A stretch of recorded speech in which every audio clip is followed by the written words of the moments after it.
Zach, thank you so much for being on the show again. I really appreciate you coming back here on the Bladtcast.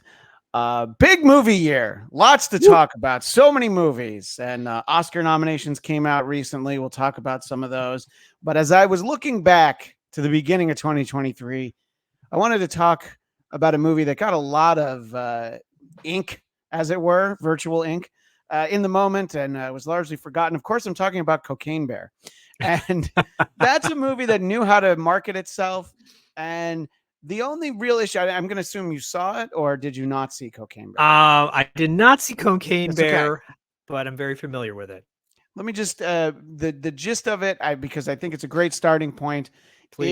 is it's marketed as like, oh my god, this movie's so crazy, and it's very self-aware at times. But the problem with it is like, oh, it's not crazy enough. Somewhere in the process, somebody thought they were making a good movie, then somebody else realized, we're not really. Let's have fun with it, Yeah. and so that was kind of the letdown. But I mean, it was funny. There's a big grizzly bear that eats a ton of cocaine and mauls people in various ways. Um, look, shock that the hype for Cocaine Bear didn't live up to the expectations. No. It's fine. It didn't.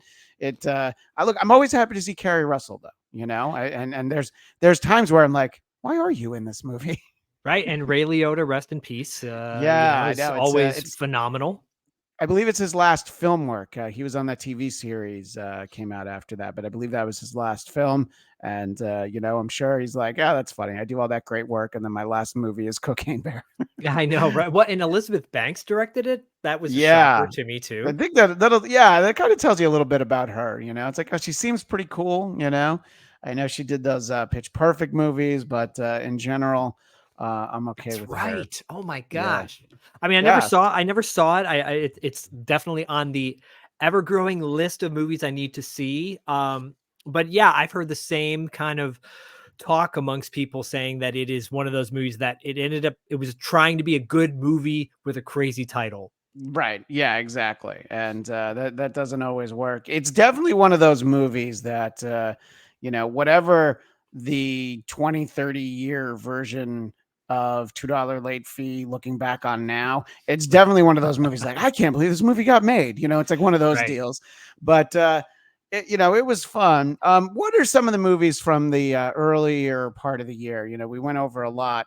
And I mentioned before you came on that there are a number of movies that we did standalone episodes on. Yes. So we can touch on any of them, like the Marvel movies, DC movies, stuff like that.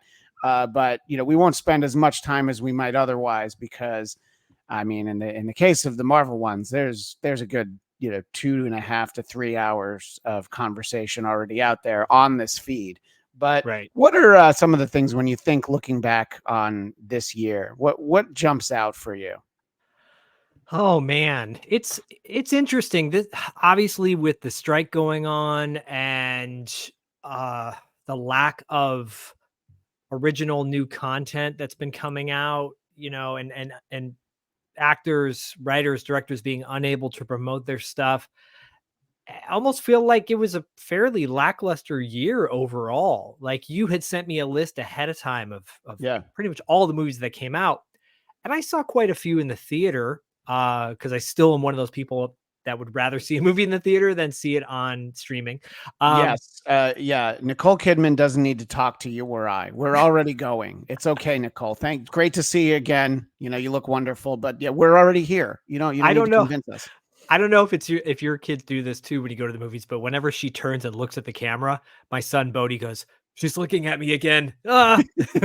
My son Felix got so that whenever we drove by the AMC, he would be like, "Daddy, they make movies better." I'm like, "Yeah, I know they do. They definitely do." That's And amazing.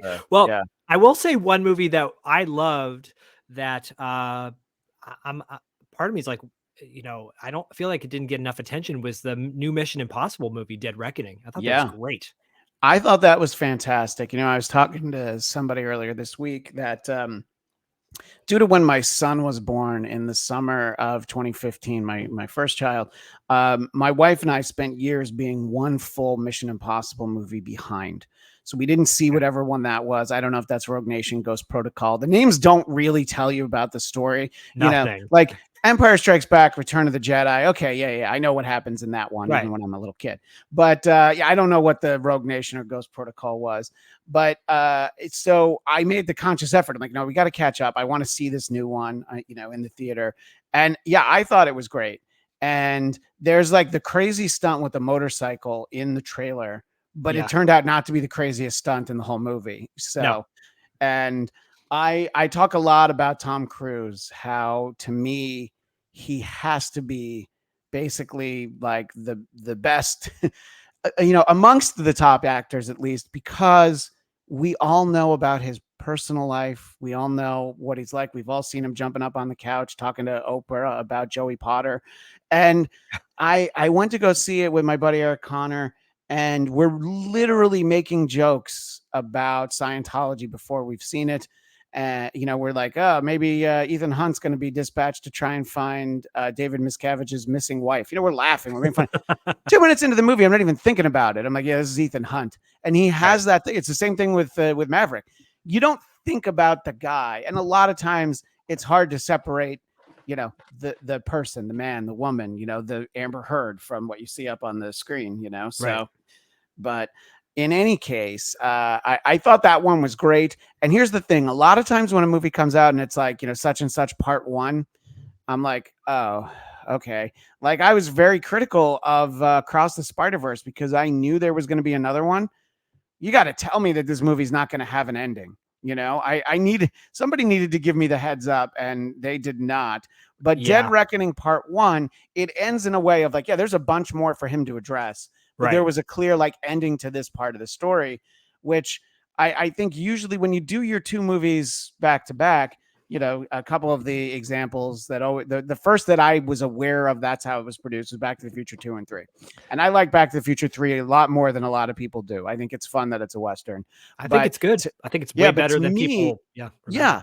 No, and it's like, they set up things, it's like, okay, in the first movie, you could never call Marty chicken, but you had to set it up in the second one. All right, whatever. Right. But yeah, like the second one has more of that feeling of like, oh yeah, just kind of starts a lot of things going. And that's my hot take. I think I've shared with you before, is that because it was when I was a kid, and as an adult, as I critically think about it, Return of the Jedi is always my favorite Star Wars movie because it has an ending. Empire Strikes Back is phenomenal, but it's like I remember sitting there in the theater. I'm like, wait, but what? Right. And I've tried to explain to my kids, it's like it's 3 years, literally 3 years.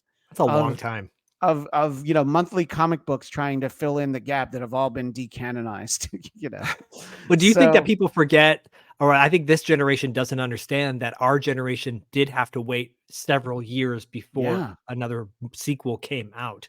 And now they're like, I gotta wait a year for the next Spider-Man movie. I totally get that, by the way. I agree with you. I do get that, because I wish it had come out, the Back to the Future 2 and 3, they like came out like 6 months apart at least. Yeah. Like what one, the first one was in the summer, and then the next one came out like Christmas time, Thanksgiving time. But I mean, you talk to people about, now a show that has the audacity to release weekly, like what do you mean another week? You mean I can't watch them all at once? Yeah, exactly. And it is interesting. So what stood out for you about, since we sort of got into this talking about Dead Reckoning, what is it about Dead Reckoning that you think stood out for you?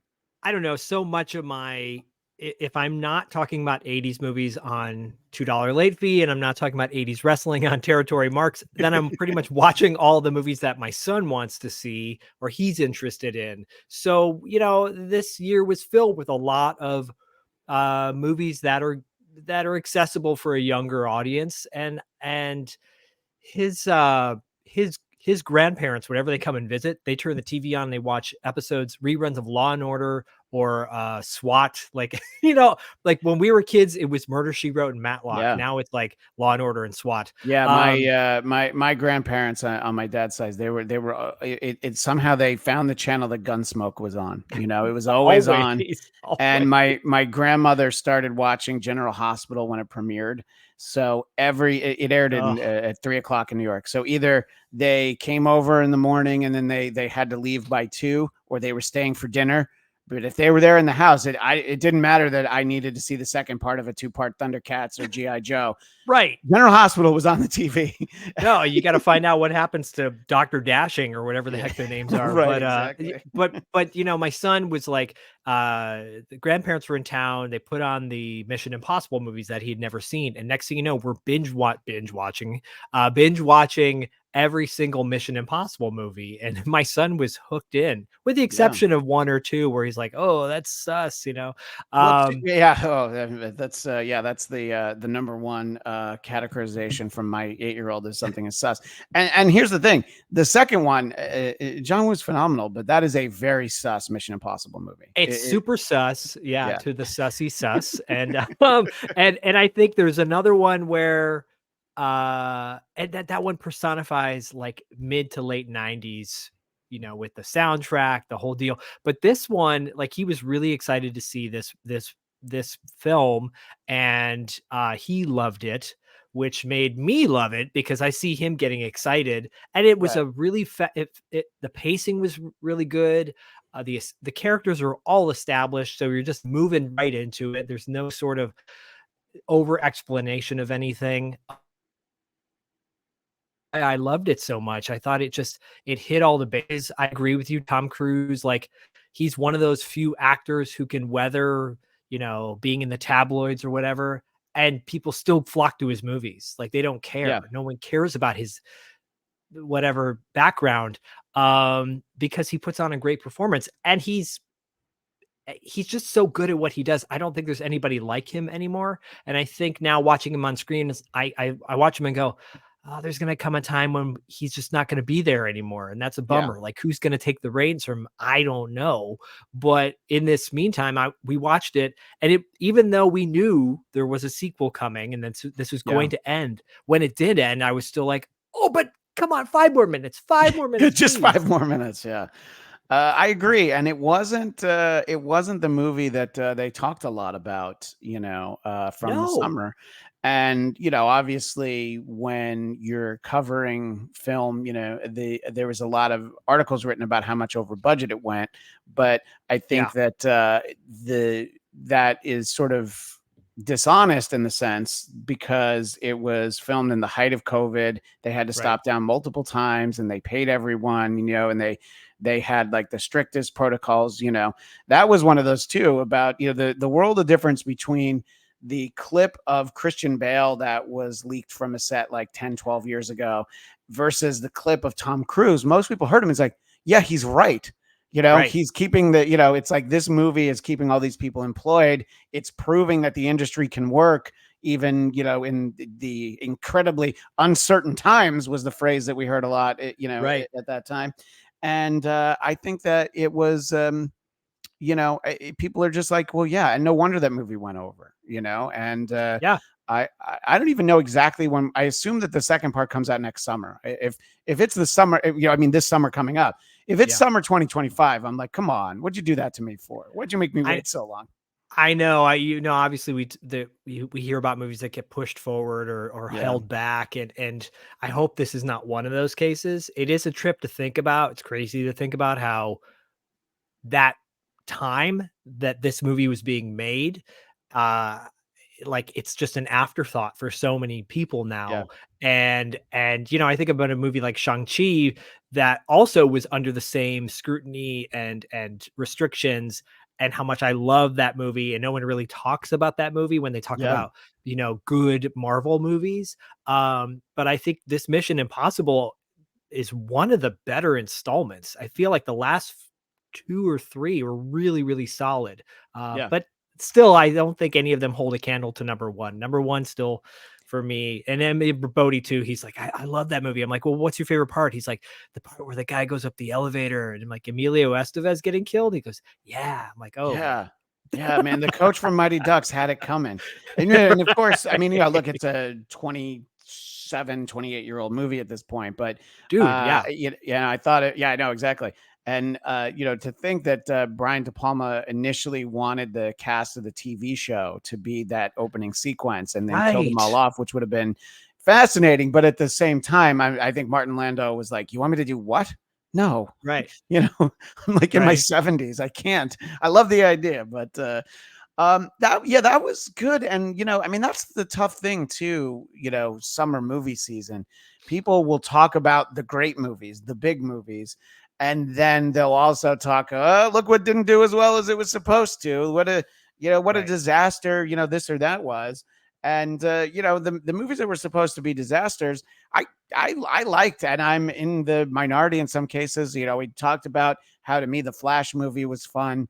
I know I'm in a minority that I enjoyed the Marvels. I took my kids to see it, and I was just like, I don't know, there's a bunch of kitty cats. It's fun. You're overthinking it when you want stuff from these movies.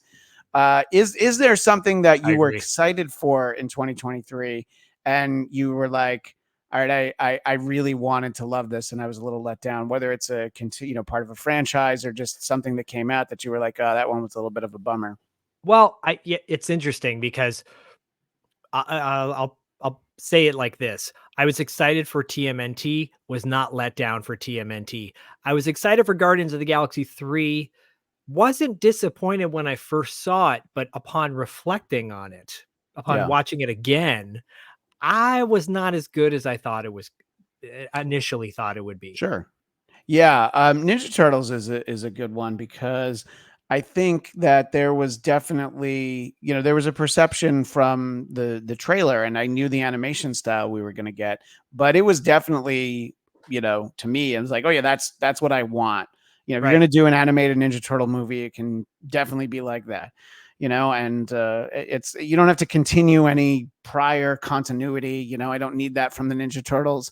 I don't need that from the Transformers either. Sorry, everybody. It's just like, can you tell a good, that's why I still say that of the live action Transformers movie, I think the best one was Bumblebee because it was like the least Transformery.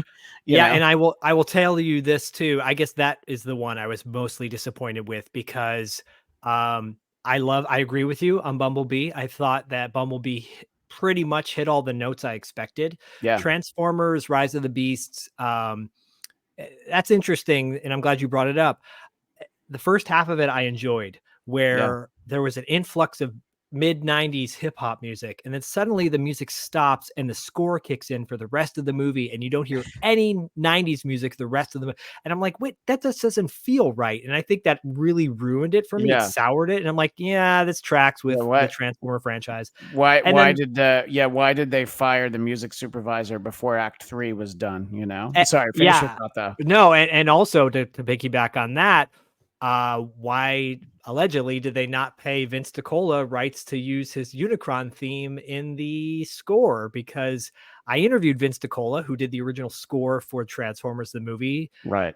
But in my opinion, the only really good Transformers movie. I was about to say basically the same thing. That is, you can enjoy things in some of the other Transformers movie, but far and away the best Transformers movie is Transformers the movie.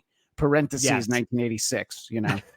And we will cover that movie on our podcast later this year. But I'll talk about how horrifying it was to see it as a 10-year-old and watch like, wait, all my friends are getting murdered in this movie. I know they literally kill off. Thankfully they didn't do that in G.I. Joe the movie, but Vince DiCola I brought up that the fact that his Unicron theme is used in the theatrical release, and he goes, "It's funny you say that because I don't think I've seen a dime from that movie." And I looked over at his agent, and his agent was like, or his manager is like nodding his head, like, "Yeah, we're gonna look into that." So we've got to look into that. Oh, that's. I think it's actually in the interview when he brings that up. But what was cool about interviewing Vince DiCola was he played me pieces from an unused Transformers video game that was coming out from Hasbro. Oh, wow. I believe Hasbro, and he did a whole score for it, and he played that score live for me in the studio. And then you hear that and you're like, that should be the music they play in the Transformers movies, not what we have today. Yeah. I didn't realize when we talked about Rise of the Beasts, which I think has come up on this show before, just in passing. My son, like the day it came out, he's talking about like, hey, Transformers Rise of the Beast comes out today. I'm like, I'm like, is that a movie you want to see? He's like, yeah. He doesn't watch Transformers. He doesn't have Transformers toys, but he was interested in the Beasts because he enjoys animals, and Okay. he Yeah. got a subscription to National Geographic Kids, and I'm like, great. And I think he really enjoyed the first two acts. And for our visual audience, I'm going to show a picture of him during the third act, just passed out That is asleep. amazing. Yeah.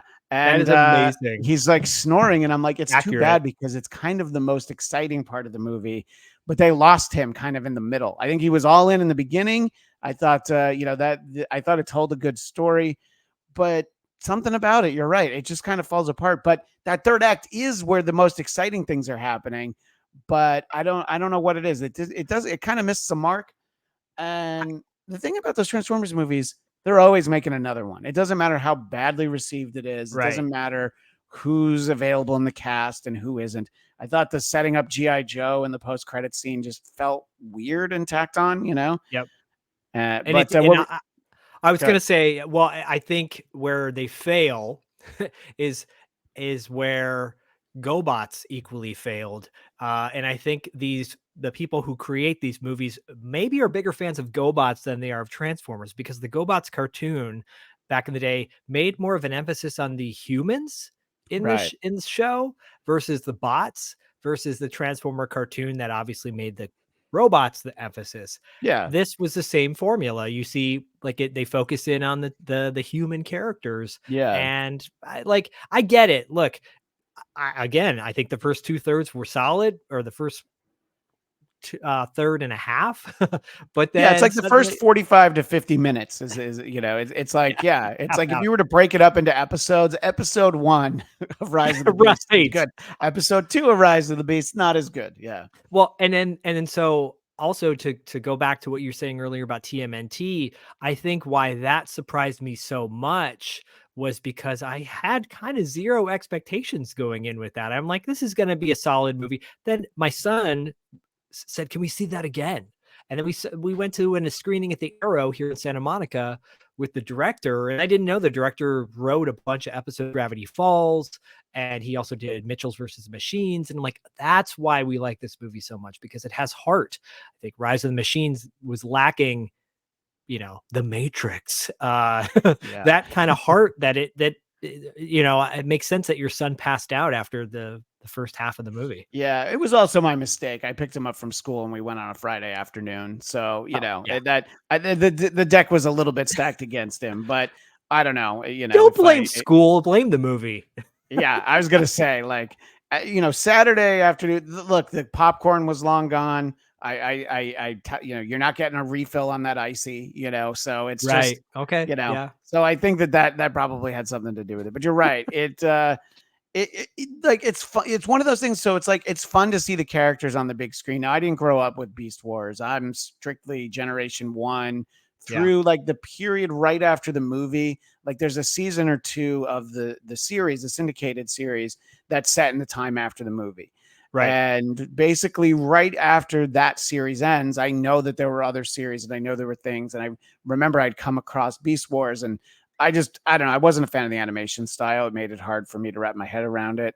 But, people that I talk to on my show are, in some cases 10, 15 years younger than me, and they love that show. So I can see it, but I liked watching the characters interact. And it's funny because my son wanted to see the animals, and he got to see a little bit of them, but he slept through most of the animal stuff, Yeah, that's when the animals take off in the third act of the movie. And I agree with you. Like, I think, on $2 late fee, we say nostalgia is one hell of a drug. And I think in the Beast Wars case, you've got all these younger people, younger than us anyways, who grew up on that and know that is like their version of Transformers. So they go, oh, it's the best. And then you go back and go, the animation's not any better than that reboot show. And that was pretty awful too. So, Yeah, no, and it's a good point because it's like, look, to say like, oh, I'm disappointed in a Transformers movie, that's what I get for going to the new Transformers movie, especially Fair. after like the one, what I think it's the fourth one where Optimus Prime is riding Grimlock. And I'm like, man, that shot is all I wanted from the movie. And it's a good thing because the rest of it was garbage. I think that's the fourth. Yeah. That could even be the fifth one, though. I honestly don't know off the top Was of it my Mark? head. Was Mark Wahlberg in it? Was he doing 500 push-ups? What's Oh going yeah, I on? forgot. I Why? forgot about how we tried to reinvigorate the brand with Mark Wahlberg, and Yeah. it's a What's it's wrong with the a Transformer?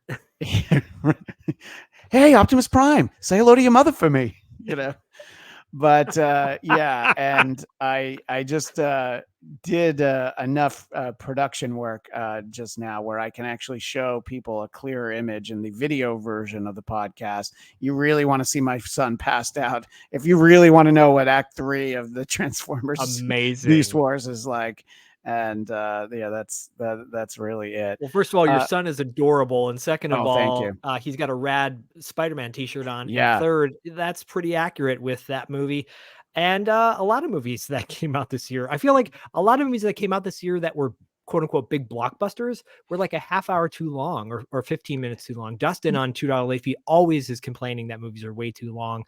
yeah, I with this, a lot of these, they were. I don't think Ghost Protocol or whatever, Dead Reckoning and yeah. whatever Dead Dead Reckoning, yeah. Reckoning Part 1. Yeah, but you're right. And look, you have to see the runtime. And I don't know, Scorsese thinks he needs to make a 3-hour, 25-minute movie. And we did a whole episode on Killers of the Flower Moon, which I quite enjoyed. However, I'm like, it's not, look, there's a lot of movies where you're like, you cut this sequence, you take these 4 parts, you make them a little shorter, and then you Right. have a better runtime. That's not a movie where I'm like, all right, here's what I know needs to come out, but it's not my job, you know? Yeah, It's his job. it's his job, and I think there's someone who's gotta, rein in. I will say the opposite I felt about with a movie like The Iron Claw that came out Yeah, I because wanted to talk to you about that because I haven't seen the Iron Claw, but okay. I'm starting to hear a lot about it, especially because once the nominations came out. So, what were you going to say about Iron Claw? Well, I think that's a movie that A, could have been a lot longer, B, probably would have been better as a television series, a long form TV series Sure. because of all of the multiple perspectives and stories that were not in it. Yeah. I love the Iron Claw. I love it but I know that story very Right. well. And obviously you talked about how you have the show Territory Marks. And I'm gonna say the two people I've heard, you I know, and then the other I hear on the radio, the who I hear the most talk about how great that movie was are you and Sam Roberts, who does a lot of work for WWE Oh and yeah. he's on Sirius. So I think if you have the built-in knowledge or just are a wrestling fan, or even were, I was very casually into wrestling when my brother was, like Okay. like Hulk Hogan's Rockin' Wrestling, the animated show. I probably saw more of that than actual WWF matches. I love Uh, that show. I love yeah, it that was show as great. a kid. Well, Yeah. and I thought you were gonna say, me speaking highly of it and Adele, because Adele at one of her concerts is like, "I just saw the greatest movie. I just want to tell you, go see Iron Claw." I It's because apparently she's a big wrestling fan. I love that Adele liked it. Yeah, That's me actually too. very cool. And it doesn't surprise me. I think this is gonna be one of the weakest, Academy Award years as far as the nominees are concerned, because Iron Claw got 0 nominations. You can't tell me, I mean, look, my mixed feelings about the Academy Awards goes back to the mid 90s when Pulp Fiction didn't Lost win to Best Forrest Gump. Picture. Yeah. Yeah, No, no, no. and I Shawshank literally was having this Redemption. conversation with my wife yesterday about that was the moment where I go like, "Oh, this isn't about what's actually the best." Forrest Gump's a phenomenal movie, Me too. but when Pulp Fiction didn't win, I'm like, "Oh, why did I let myself get so excited about this?" It's Same. like That was the bulb. That's the bulb that went, this whole thing is not what you think it is. yeah. And Yeah. so I watched Iron Claw and I'm like, Zac Efron is phenomenal in this movie. First of all, body transformation. We always talk about how emaciated or overweight people get, but this guy got so cut, like bigger than Hugh Jackman for this movie. He looks like He-Man with his bowl cut. Like when people initially were like, what's Zac Efron doing with this wig on? Like the He-Man movie. But and also would have been amazing, but no. Would have been, and hopefully, who knows? And Holt McElhenney, or McElhenney, I think is his name. Yeah, he plays Fritz von Erich, the patriarch of the film. That guy, the fact that guy is like one of those one of the most underrated actors of our generation. I think he's just solid in everything from Mindhunter all the way back to Creepshow 2, if you think about it. Yeah. So Iron Claw, it's a true story, and it's not a happy story. So I guess that works against it for some people. But do you think it's as simple as, oh, it's a wrestling movie, people don't take it seriously no matter how good it is? I mean, obviously Mickey Rourke, the wrestler, had a lot of critical acclaim, but I don't know. I don't know this movie, but I feel like you can't compare the two of them just because they're about wrestling, Yeah, I think that one took the approach of wrestling as a backdrop, as a supporting character, and was more about his relationship with his daughter and himself, Sure. kind of self-discovery in his later years of life. This one is purely focused on a wrestling family. I think a couple things that hurt it was, one, A24 didn't roll out promotion on it until maybe a couple weeks before it actually came out. And let me just in that sense, let me interject. Did it come out at the point where like Zac Efron couldn't do press for it, or was it after the strike was over, the SAG strike? I think it ended. I think the strike ended either right before the strike ended or right after. Because I've joked on a few of my shows. I know that the strike ended in early November because I was like, man, Bob Iger was like, hey man, we got to get Brie Larson on Kimmel to promote the Marvels. Can we wrap this thing up? Right? Yeah, pretty. I know, and it's like pretty much to the day. That's what happened, So yeah, I think there's some truth in that, but no, I think also A24 has actually done a really cool job of supporting the film, but sure. I think you have a huge I think wrestling to this day is still considered, a redheaded stepchild, so to speak, of this industry, where people they still kind of poo-poo on it, and don't take it seriously. This film, I think, would change a lot of people's minds. It is a tragic story. Several members of this family die, and a lot of them through suicide. So that's not a surprise. It's been widely talked about. But I think you didn't bring your son to see it with you. I know, because he's so familiar with the who the Von Erichs are, because we watch a lot of the Von Erich matches on. Sure. And actually, when he was 3, I was showing him old school wrestling matches. But I think, depressing movies come out all the time, right? We of course, there's tons, but I think this movie is uplifting in a sense of how do you overcome tragedy, because it's a true story. And the other thing I think that hurt it was, someone said this on a Facebook group or whatever that I'm a part of.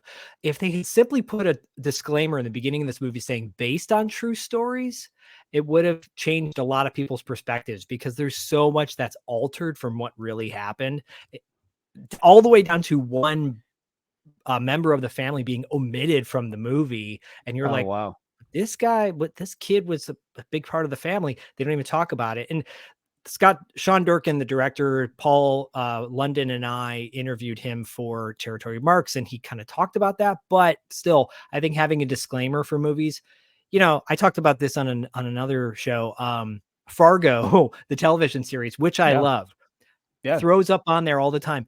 This is a true story. The only thing that's been changed or whatever, none of it's true, though. Everything it's never true. The movie wasn't even true. The movie, the Coen Brothers movie in '96 says it's a true story. It's it's not a true story, but at all. You put that up there and you're like, oh, okay, tell me more. Yeah, right. And the showrunner of Fargo, he's like, well, it's satire, and and I'm like, well, yeah, but you're kind of messing with people mentally, because I go online, I'm like, does this really happen? I think with Iron Claw, if they had simply just said this is based on true events, it would have. Well, look, and a movie favorable. Being depressing a lot of times, or sad in any way, talking about tragedy, a lot of times that helps you. Like when the nominations come out, and I'm trying to figure out some of these movies that I literally had never heard of. So I look up Zone of Interest and I'm like, oh, it's a Holocaust movie. Of course it's nominated. I'm sure it's incredibly well done.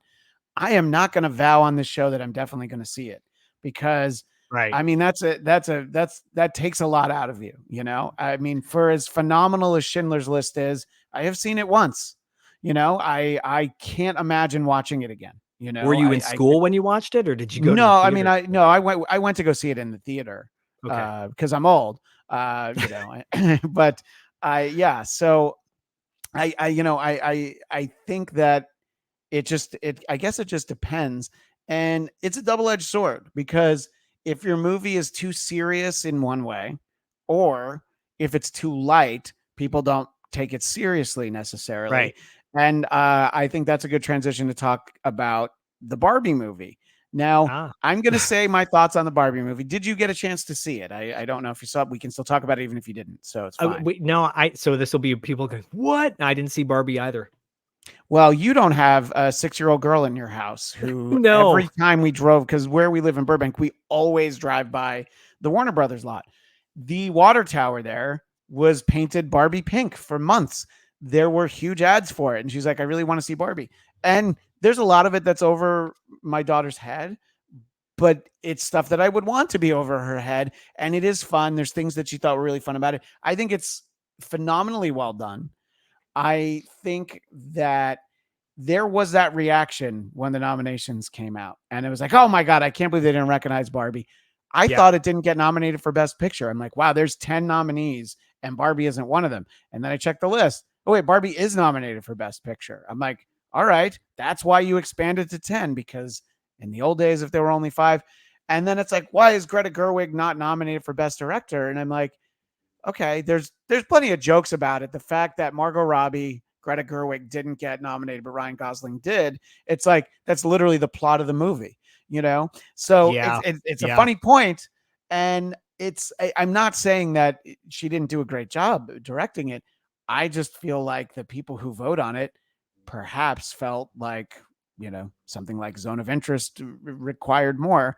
And I think if Greta Gerwig did get nominated, I don't think anybody's talking about Margot Robbie not being nominated. No, I know you didn't see it. She's good in it, but it's not like, wow, Margot Robbie really brought something to this that I wasn't expecting. I think she's great. I I can't think of I'm sure she's been in bad stuff. I haven't seen her be bad in things. She's phenomenal in Once Upon a Time in Hollywood, right up Agreed. until Tarantino told her to take her shoes off, and then I'm like, Yeah. oh, come Yeah. on, you know, Come on. just put him down. But anyway, yeah, she's great in that, you know, and I like her, and she's good in this, and this is a good movie. But I'm like, I don't know. People don't feel it did get not, you know, I'm like, it's not one of the 10 best movies of the year. You know, Right. I mean, for me, it's not. For people who it was, sure, you can be upset, but I don't know. We go right back to what we said. Pulp Fiction not winning Best Picture. It's because, you know, it's not about what you liked. It's about No. what people who vote like, you know? No, and you hit the nail on the head too, saying 10 movies are nominated for Best Picture this year. That's like saying everybody gets a trophy, you know. There will be Yeah. one like big trophy, but don't worry, everybody. Don't worry, kids. Everybody's gonna get a prize for participating. And I'm like, 10 movies? That's a lot. So I think too, and we're older, we've been through the cycles of these things where Sure. stuff that and I think we're both film literate and film aware, and I think we've seen so many movies that we considered amazing get zero credit, Yeah. and for it to come up yet again for us, we're like, you and I were like, well, that doesn't surprise us.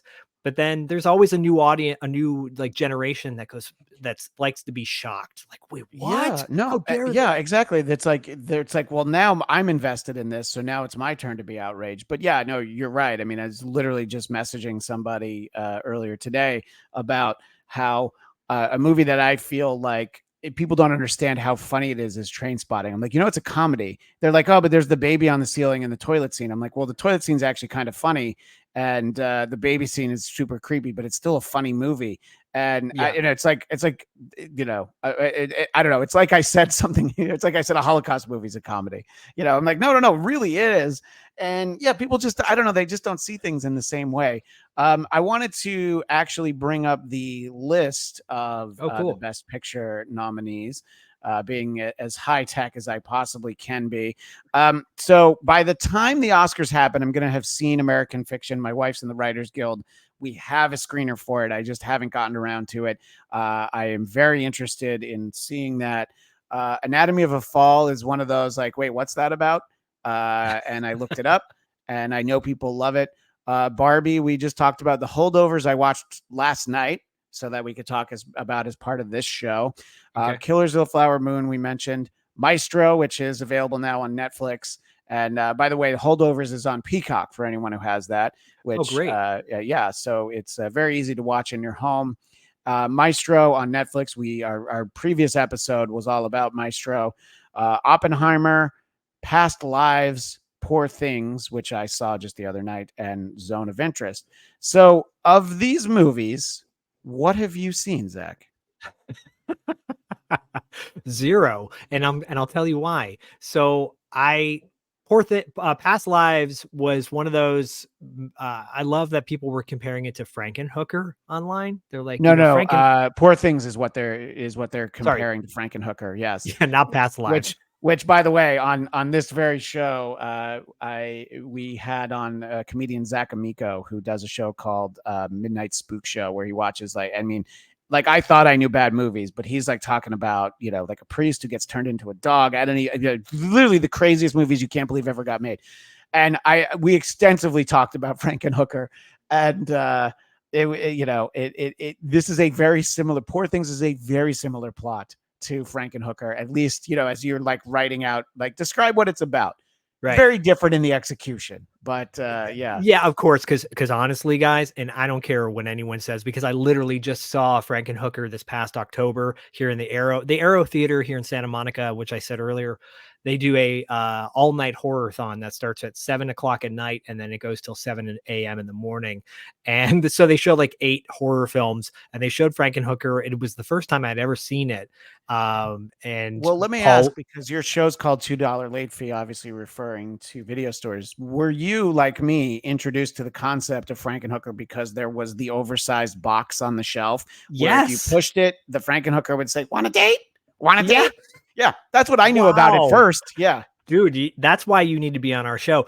Offline, Christian and I were like, at some point we're gonna talk about Adventures of Ford Fairlane, but which, by the way, I'm literally looking at the cassette soundtrack for that in my office right now. I have it on a shelf. I don't know if if your son plays Legend of Zelda Breath of the Wild, but there's a town there called Grudo Town. So Bodie and I I'll joke with him, start going Grudo Town all across the USA instead of Booty Time. Booty Time with the great Ed O'Neill, by the way, underappreciated in The Adventures of Ford Fairlane. What was the point you were going to make about Frankenhooker? I'm sorry, I steered us down that road. And I was going to say really quick, if we might get David Patrick Kelly back on our show to talk about Adventures of Ford Fairlane. So if we do, we'll cover that later on this year. My point with Frankenhooker was that it's trash. That movie is complete hot garbage. It is so bad. And I think oftentimes people are like, oh, I talk about this on another podcast I do called Podcasting After Dark. Just because a movie has a strong audience of people saying it's so wild, so crazy, doesn't mean it's good. Yeah, that's kind of what we were saying when we started about Cocaine Bear. Just because they tried to make it wild and crazy doesn't mean that it's good. And I remember rewatching Frankenhooker a few years ago. I also did it, when my friend Dan was a guest on my podcast, like years ago, like in a studio in New York. It was like that era of podcasting. And he came into the city and we recorded and we talked about it. And it's like, there was the guy who had like all the, knew everything about all the horror movies, and he was like my friend who knew everything. And we talked a lot about it. So that was a few years ago and I rewatched it. And I remember the best thing about it was getting to see New York in the late 80s. And I was like, oh yeah, look at how terrible it is. Yeah, that was one of the best things. I'm a huge fan of exploitation, grindhouse type movies. There's a movie theater in Los Angeles called New Beverly Cinema that's owned by Sure. Quentin Tarantino. Quentin Tarantino owns it now. Yeah. Yeah, before he did, they used to have grindhouse nights every Tuesday night. And there's this guy, Eric Caden, who owned a store called Hollywood Book and Poster Company on Hollywood Boulevard. It's no longer, I think they moved it to Burbank, but he would do these grindhouse nights and show these like sleazy 35 millimeter prints of like great, just, and when I say great, like just trashy type movies that you've never heard of. And I think that's where my love. One night, Rudy Ray Moore showed up, who plays Dolomite, Dolomite, the actual yeah. Rudy Ray, and he shook Nice. my hand, and he was in a wheelchair, but went on to do a 20-minute stand-up set in That's front of great. the theater with everybody. It was amazing. But yeah, Poor Things. I heard about it being they're similar to Frankenhooker, and it made me want to go see it. However, I want to rough segue to The Holdovers with Paul Giamatti, because I Sure. know he's getting a lot of press. And I want to quickly shout out a movie he did many years ago called John Dies at the End. It's directed by Don Coscarelli, who did Phantasm, Bubba Hotep. Okay. Yeah. I think Don Coscarelli is one of the few true indie filmmakers, successful indie filmmakers, who has pretty much only done indie movies.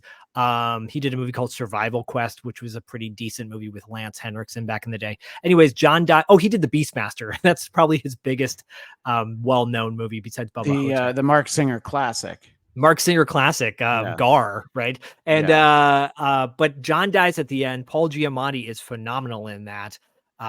Clancy Brown is also in that film, and that is a true cult movie, one of the newer cult movies to come out, and hopefully Paul's like lesser known films will get more attention because he's getting so much attention right now. I always need to call out his performance as Pig Vomit in Howard Stern's Private Parts movie. I wanted, it's so funny. We're like both talking about all the shows that we do. And I think you might be the only person I know who does more podcasts than I do, just the sheer number of different shows.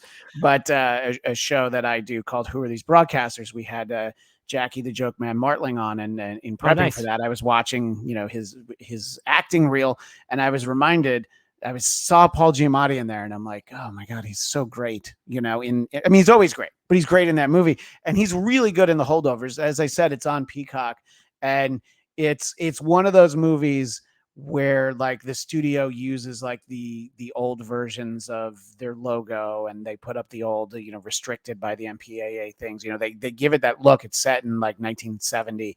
So they give it that look and that feel. Cool. And it's very much a story that you feel like, oh, this story could have been a movie in 1970. This is a movie that very well, Alexander Payne's phenomenal. So yeah, I really enjoyed it.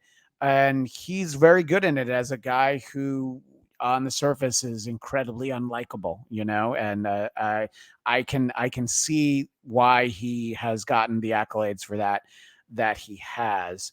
But just to tidy up on Poor Things, the director is Yorgos Lanthimos, and I don't ask me to say it again. Don't ask me to spell it.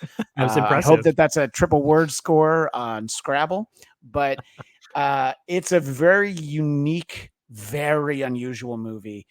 Visually, it's some of those things that you see in like a Baz Luhrmann movie or Wes Anderson, where it's like stylized in a way. It's like, oh, this is like hyper realistic. Like there's a cruise ship and you're like, oh, it doesn't really look right. Oh, this cityscape doesn't look right, but it looks visually interesting.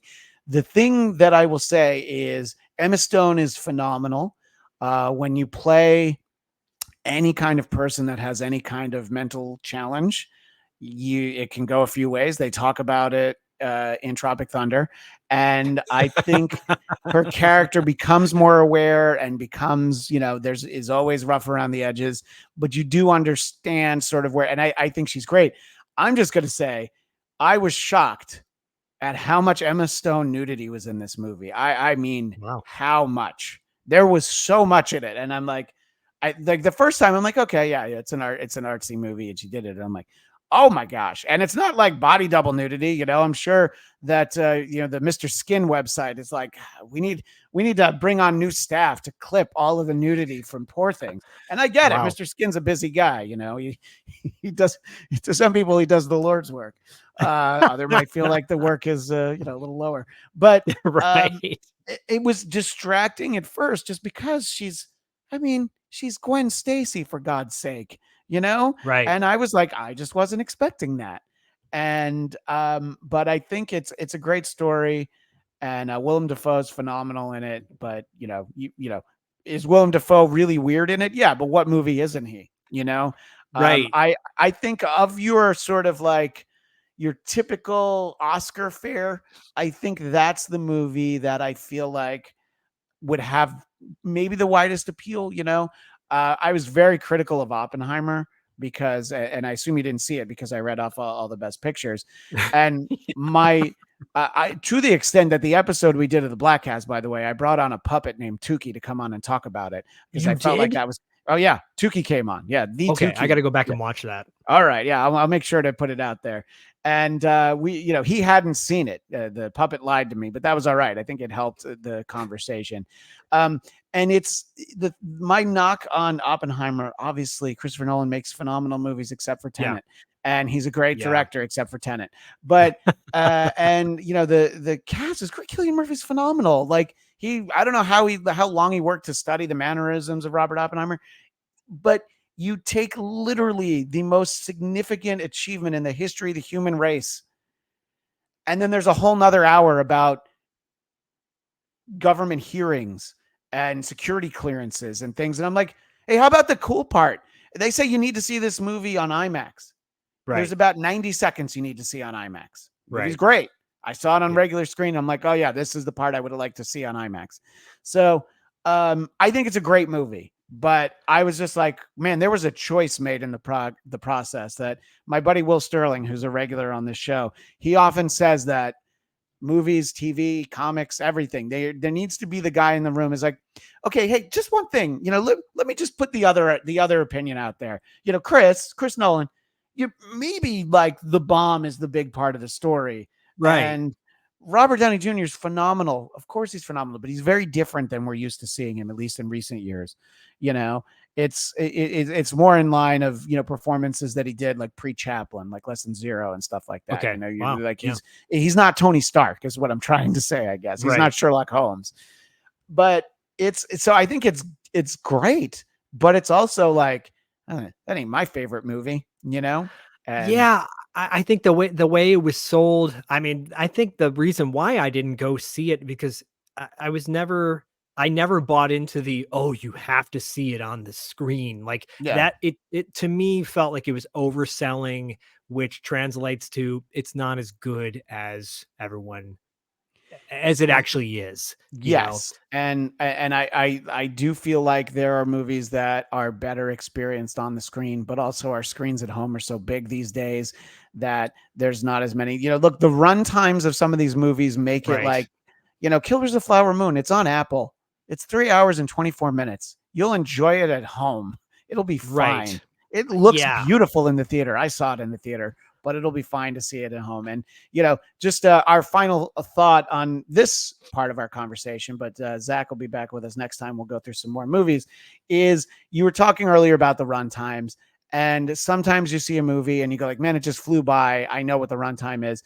And then you see Matt Reeves, the Batman, that was 2 hours and 59 minutes. And I, in talking about it within the last year, that movie, I realized the problem is that movie has a fourth act. You feel like the movie has ended. And then it's like, oh, wait, everybody's down at the, Madison Square Garden or whatever they call it in Gotham Square Garden. And it's like, it's a whole other story. I'm like, I was kind of done. This is still good. Paul Dano's great. But I was like, I didn't even save it for the sequel. So, but I think Batman does that. Go ahead, finish your thought. Sorry. I will just say that I think Batman has done that's a playbook from earlier Batman movies. Batman, what is it, Forever, or that's the Val Kilmer one, yeah. Where it just kept going, and you're like, wait, but this should be done now. Which will end this part of the conversation on my hottest take. I tell this to people not because I try to shock and outrage, but because I feel it's true. To me, Val Kilmer is not the best Batman, but he is the best Bruce Wayne. He is the guy I feel like is Bruce Wayne. I thought that Christian Bale, he's great as Batman, but I was just like, really, this guy's Bruce Wayne. Yeah. Michael Keaton, I thought was great as Bruce Wayne. I had no problem with it, and that was something that people thought going into that movie. Anyway, I will say, go ahead. Zach. It's a headshot of Zac Efron. I believe I said his name. You glitched out for a second there. Oh, sorry. Zac Efron. A24 put out a magazine on the Iron Claw, by the way, and it comes with posters of the cast members as the wrestlers. So. Oh, I love every part of that, and we'll get more insight like that in our next conversation. And welcoming back to the show, Zach, thank you so much for coming back on the Bladtcast. I know it's been a long week since we last had you on, but thank you for coming on the show again. I will make the trek to this show anytime, my friend. Well, I appreciate it. So in our previous conversation, we were talking a lot about, just some of the big movies, some of what we maybe were disappointed by. You talked a lot about the Iron Claw, which in the last week I still haven't had a chance to see, but it's American Fiction is my next movie I'm going to watch, but I do want to see the Iron Claw. I have to dig through my wife's WGA screeners. I have to see where that one is. Because did you get a screener of that yet? I have to see if I have Iron Claw, Iron Claw. I don't know. I'm hoping, because I hope I get a screener of that too. Because some of them haven't gone out. I went to see Poor Things in the theater because we don't have a screener for that. So I think it depends on the studio and whatnot. So Iron Claw seems like it was one of your big movies of 2023. What's just one other one? We'll talk about more, but what's another one that comes to mind as I say, like, when you think back on the year, what are you thinking of as great movies? Well, I'll say what I said earlier on last week's episode. There's a plane going by. I don't know. And there's a dog laying down in the background. So there's so much going on. Yeah. It's like, I just want to go for what. I can't say that word because she'll want to go. Yeah. I will say, a lot of the movies that I go to in the theater are more kid friendly because of my son, and he likes to go to the movies. And how old is your son? Just for our audience? Bodhi's 9 years old, going on. He'll be 10 this year. And so my son's 8, turning 9. Both of our kids were at the Geekscape panel we were on at LA Comic-Con. Yours was actually on the dais, as it were. And, he was so stoked. My son was just sitting in the audience, picking his nose, and he was reading. I will shout out your son. He was reading a book, and I'm like, that Ham Helsing. Awesome. Ham Helsing was the book he was reading. Yeah. Which we need to revisit the series. So I think it's important because there are things that my daughter is 6, my son is 8, so it's like, oh, what shows have you been watching lately? I'm like, oh, well, they dropped 10 new episodes of Bluey, so of course I've seen that. Yeah. You know what I mean? It's always right. It's always a little biased, and then because I do shows for Geekscape and my podcast where we'll talk about whatever the new Star Wars or Marvel stuff is. I'm always up on that, one, because I'm a fan of that stuff since I was younger than my son, but also because I'm like, well, it's work because I'm going to talk about it. So what are some movies that you and your son enjoyed together? Or if you want to start with one that your son liked, where you were just like, can I text in the movie theater? Am I going to get yelled at? Can I take a nap like Felix did? I would never do that. Well, I will say that, last week's discussion, we equally agreed that a lot of these movies are way too long. Correct. But a movie that I thought was probably too long, but it was still enjoyable, was the Dungeon and Dragon movie that came out earlier in the year. I have a strong connection to that movie because my son actively plays D&D weekly with a group, and his dungeon master is my former student. When I taught kindergarten, he was 5. He's now 22, I think. Okay. And Simon Alexander, his dad is a Jesse Alexander, a really well-known showrunner and writer. He showran Hannibal, the TV show Hannibal, back in the day. Wow. And but Simon has been playing D&D thanks to me, because I'm the one that introduced it to him. Wink, wink. Right. That's actually fact. He was running D&D for the cast members of the Dungeon and Dragon movie and of the kids.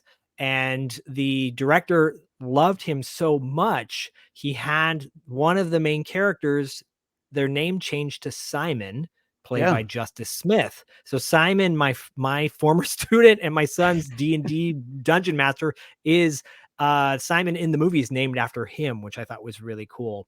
And I love that movie. I love D&D. I love the nod to, I thought, a lot of times these like Transformers will reference G.I. Joe, but this did a great job of referencing the 80s cartoon, Yeah. and there could be Well, yeah, more to there's that. the entire cast of the 80s cartoon they run into in like the maze, the labyrinth, or whatever. You Which I see thought people was dressed. really smart. I thought that was great because I can't say that show was great, but I sure watched it every week. I loved Dungeon Master. I liked all those kids. And yeah, Right. we did an episode on Dungeons and Dragons when it was out theatrically because I was like, I don't think I was planning on that before, like, oh, I'm going to go see Dungeons and Dragons so we can do it. But my brother-in-law, so my wife's sister, married a guy named Richard who has an Etsy shop. He's very, he has a weekly D&D game. So I had him on and we talked about it, and he felt like they did a good job sort of, honoring the spirit of a lot of things, a lot of shout outs. There's stuff I caught, like what you mentioned, but there's stuff that I would never have known, and I think it none of it was like, oh, too much fan service, too many shout outs, too many inside jokes, which you get that sometimes. I didn't feel that at all for this. And Yeah, no, I didn't either. I thought it was really accessible for a wide audience, sure. and I'm hoping there is a good possibility that they're going to make another one, which would be I hope great. so. Yeah. Yeah, because I think Yeah, Chris Pine for is also yeah, one of those guys who like he can look very different in some movies, but I usually like him a lot. You know what I mean? It's usually I'm like, yeah, he's pretty great in this and he was great in that. I love him as Jim Kirk, so I'm agreed. yeah, I'm always happy to see more of him. And that one was a pleasant surprise because you're like, oh, they're making a Dungeons and Dragons movie. I wonder what that's going to be like, because there was the previous Dungeons and Dragons movie in like 2000. So, it's like how we got the Super Mario Brothers movie this year. Well, there had been one of those before as well, hadn't there? You're But right, and that, it's funny that you bring that up because I forgot that even came out this year. yeah, no, I know. It's that actually, it's funny because when I made the list that I sent you, it was all movies that because I have I'm on the AMCA list. Shout out to me. But I just went through like everything that I saw, but I would remember some that I saw as screenings. But that one, a friend of my son's, it was his birthday party. So that's not in my like history. So I forgot about it until I brought it up right now. And that's another one where you're like, oh, I hoped it would be good. Oh, and it was. And it was so much fun. Dungeons and Dragons, Super Mario Brothers. I get it. You can make the argument that there's too many films released that refer to or use existing IP, intellectual property. But if you make a good movie using that intellectual property, you should complain a little bit less, I guess. I mean, the plenty of great movies are still get to be made, but I think that the stuff that we know to take our kids to is like, well, I know what's built into that. I know what Super Mario Brothers is. So to me, and they came out, sort of similar time frame, They Dungeons and did, yeah, Dragons. It was like it's like that pre-summer blockbuster stretch, like right. end of March, early April. And I mean, I thought that they were, that they were great. I assume you took your son to see Super Mario Brothers in addition to Dungeons and Dragons. We did actually that yeah, and that was surprisingly was a movie that I had very low expectations for, but it exceeded it and we were both happy about it. I mean, we've watched it repeatedly since then. Obviously, Jack Black is so good in it, and it opened up a whole new Yeah. world to revisiting Nacho Libre with my son and School Oh, of nice. Rock and all that good stuff. Nacho Libre, by the way, everybody listening, when's the last time you watched that?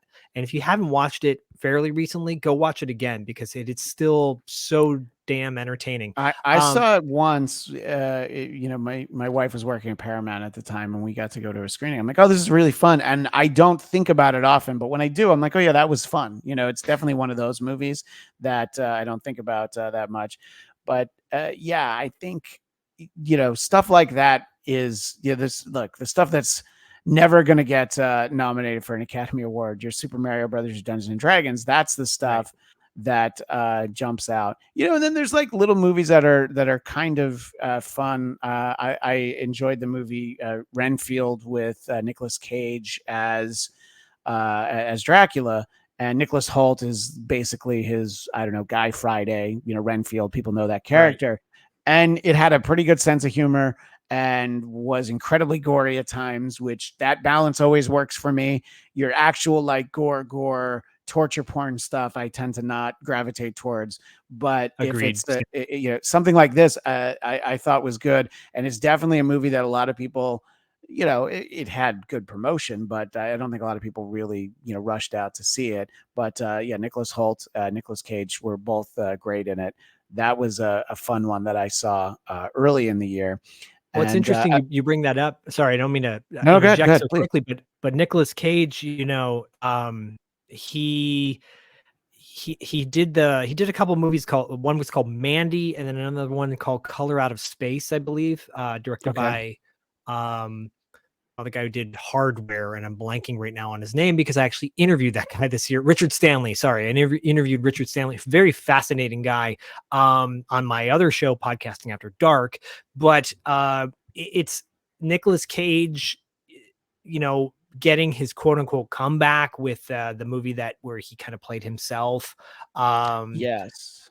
And then he's done a couple other fairly recent movies that he's gotten a lot of buzz about, and it's just nice. I think people forget that even if the movie he does is trash, like that Drive Angry or whatever it was, he's always Right. fun to watch on screen. He never lets you down with his performances. Even Sorcerer's Apprentice, I thought he was actually pretty damn good in, that Disney movie, which is Right. I not that. remembered that came out, but I never actually saw that. Yeah. We went down a whole rabbit hole when Bodhi started getting into Dungeons and Dragons of like good D&D movies, and there's really was none of them. And then finally this one came out this year, so we watched it repeatedly. But yeah, Renfield is a movie that I'm glad it got the attention it got. Yeah. So many of these movies are not going to get acknowledged by these award shows. Case in point, Iron Claw, but it doesn't mean they're not good movies. And in fact, they maybe are better than a lot of the movies that get nominated. But I will also say this third half of 2023, or the end of 2023, was not very good for kid movies, like a lot of, or family films. You got like Paw Patrol came out, and I'm like, Bodhi's like, I'm not 5. I go, I know, bud. My daughter was at the time, so there was so much focus on that Paw Patrol the Mighty movie, and it's on Paramount Plus now, so it has been rewatched. Let's put it that way. I'm sure. But yeah, I mean, look, when you take that property, Paw Patrol, the kids know what they want. But as a parent, you're always like, oh no, their headquarters got blown up. Oh no, they're moving into a new headquarters. That's a new set of toys. Yeah, exactly. They have powers now. Now they have new costumes. What do you do? Stop. Which when I was a kid and there were new Transformers sets came out and stuff, is like, it was all great. I wasn't the one who had to buy them. But right. we had kind of the same thing happen. I took my son to see Wish, the Disney movie, and you talk about Chris Pine, but he liked it, but he said there's too many songs. Not every musical does he say there's too many songs. That one, that was, there's a goat character that he liked. I thought it was good, but it wasn't so good that I think people would be like, oh yeah, Disney's making great movies right now. I enjoyed it. It's a big celebration of their 100th anniversary. There's a lot of nods. There's flashes of characters. There's a lot of things like that. There's definitely a lot of Easter eggs. And, my son liked it. But, we saw that. We saw Migration, which had like a sequence that was a little bit scarier than I wanted it to be for my 6-year-old. It was all right. It was voiced by Carol Kane. So I was, of course, excited to hear her. Yeah, I love her. As great as she is, she's one of my favorite parts of the Bill Murray movie Scrooged. I totally agree. Bitch hit me her with and a David toaster. Johansen. Yeah. Oh my gosh. Yeah. AKA Buster Poindexter. Yes. Right. Yeah. No. And I love that movie, Scrooged. But so there were those, and my wife actually really wanted to take them to see the third Trolls movie because there was an NSYNC reunion in it. Basically, that's right. Justin Timberlake was in all of the Trolls movies. Trolls 2 was like a big movie in the sense that we went to the drive-in when that was the only way you could see movies in California, and it was Wow. like something we could do. And it was like, we went to we went to Sonic and got food that we ate in the car.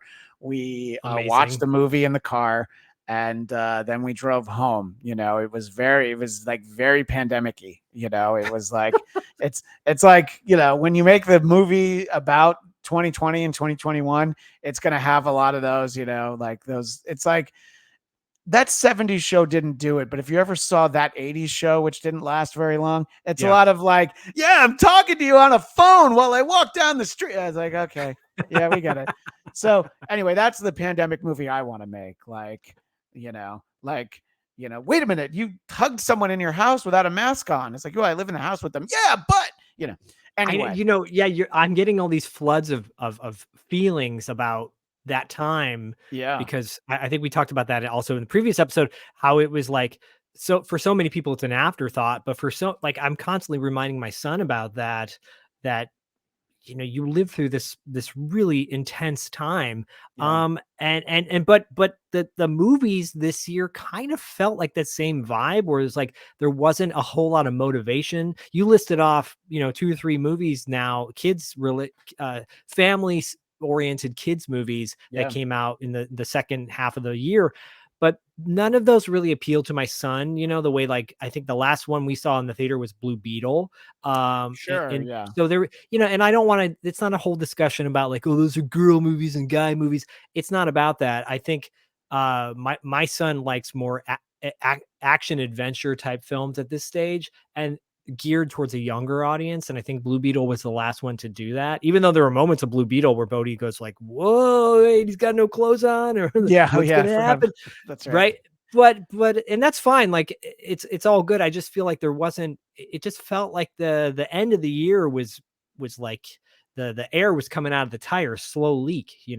Yeah, no, I think you're right. And there right now there isn't really anything for kids of any age. Kung Fu Panda 4 comes out in early March.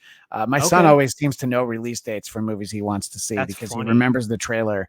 And also, when you live in Los Angeles, you drive by, not that we're seeing ads for Kung Fu Panda yet, but we live very close to the Disney lot. So we always like he didn't watch Secret Invasion, thank God. But he Good. knew the dates. It's like, oh yeah, I did a show about Secret Invasion. He's like, oh yeah, it's like July 16th or June, whatever the day was. Has he Uh, shown any interest in Percy Jackson, the television series? he Because hasn't, we're watching that but right I now. feel like that would be good for him. My wife's reading Harry Potter to him right now, and of course I Okay. realize it's not the same thing, but it's sort of like, I think when he gets to the movies of that, it sort of opens some more doors. One of the things my wife read with him this year was the original Charlie and the Chocolate Factory, and that Oh, Wonka movie was out. I good talked to segue. people who saw the Wonka movie. Yeah, I thank you. talked to people who saw it too. And some of them, it's like, I don't think anybody that I talked to was like, oh my god, it's so awful. It was just like, it's usually No. like, oh yeah, it's okay. The movie Yeah. I want to show my kid the Gene Wilder one, and I've like, shown my son that one several times, yeah. and nothing, I'm sorry, I watched that Tim Burton one, and nothing Oh, nothing will ever hold a candle to Gene Wilder. no, it's Gene Wilder. I mean, Yeah. it's like, it's horrific. It's like all these kids seemingly die as the movie goes along, and then you Right. realize at the end that they don't. But it's definitely something to wrap your head around.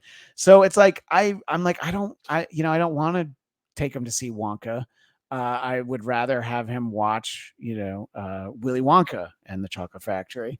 And no, that Tim Burton one, I'm like, yeah, that's an independent study. He can go watch that on his own one day if he wants to. I don't need to see that again. If he wants You to go know, down a rabbit hole of bad Tim Burton movies, he can, that and he, Planet he- of the Apes, I think. well, yeah, but don't forget Dark Shadows. I mean, if we're going to really Oh, that's focus, right. What yeah, a bummer too. Yeah, sorry. yeah, Like, so much of Tim Burton, I don't, did you ever see the documentary about that his was, Superman movie. yeah, Yeah, yeah. that's that. Whatever year that was my favorite documentary. Me Because too. You can't find because it anywhere. I don't think it's even streaming anymore. Maybe it is, oh but wow, yeah. Well, maybe they're I don't know. Who knows? Maybe they're trying to figure out something to do with it, or sell it somewhere. But no, that was great. And look, Tim Burton's a local Burbank boy. I mean, so right. him and Clint Howard, and the entire Howard family, obviously. But I know Clint a little bit. I run into him sometimes. Oh, do So you? Oh, yeah. next time you do, tell him I loved him in The Wraith. So Oh my gosh, he would appreciate that. Well, yeah, I think he appreciates when anybody likes what he says, but anybody says that they liked him in something. But when it's Star Trek, it's a little like, okay, thanks. So if you tell him you love Rock and Roll High School, he's like, oh great, okay, good. I'm glad to right. hear it. Yeah, it's But like Andre Gower saying, "Oh, Monster Squad. Yeah, I know you know about Monster Squad. Everybody knows about Monster Squad." everybody knows about I Buster will say Squad. really quickly, you're as you're listing off these movies that had come out, and I'm thinking ahead to this year of movies coming out. You mentioned Kung Fu Panda.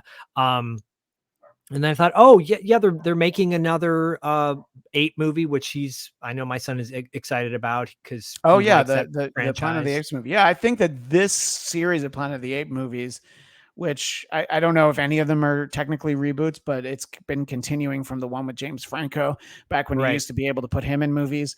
Right. But look, we've got Dave Franco, so we don't need James Franco anymore. So it's I'll take fine. little Davy Franco Yeah, any day. Any absolutely. day.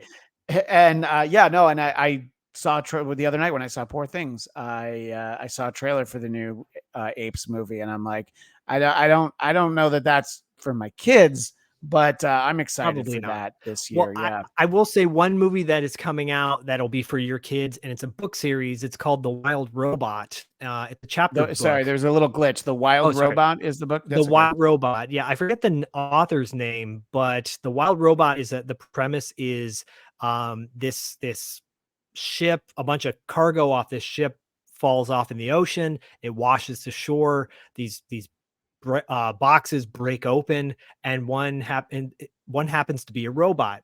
The robot gets turned on by the animals it gets activated by the animals on the island, and when the robot Yeah. comes to, it actually ends up becoming like a service robot to the animals, and it thinks it's an animal as well, and it becomes the parent to a bird on the island. And it's a wild, no pun intended, wild story. There's a third book coming out later this year. Anyways, I think DreamWorks is putting that movie out Okay. later in Yeah, I haven't September. even heard of that. So then Yeah, that's look going to into come out that. this year. It is coming out this year. The author Brown, I think is his name. Last name's Brown. He on his Instagram had teased that that DreamWorks is releasing it in the fall, so which is a good sign, potentially, Yeah. and I think we need to see more. Like all the movies you listed, none of them like sound exciting to me. Yeah, okay, another Trolls movie, cool. Another Yeah. Paw Patrol movie, great. Another Willy Wonka. I know it's not a Willy Wonka like reboot, but it's a re-envision or But it's whatever, like a a prequel. prequel or whatever. Yeah. None of it And sounded exciting to me. Not, what you sell your kids movies based on the way you describe them, right? yeah. And every time I say to my son, like he loves to go to the movies as well.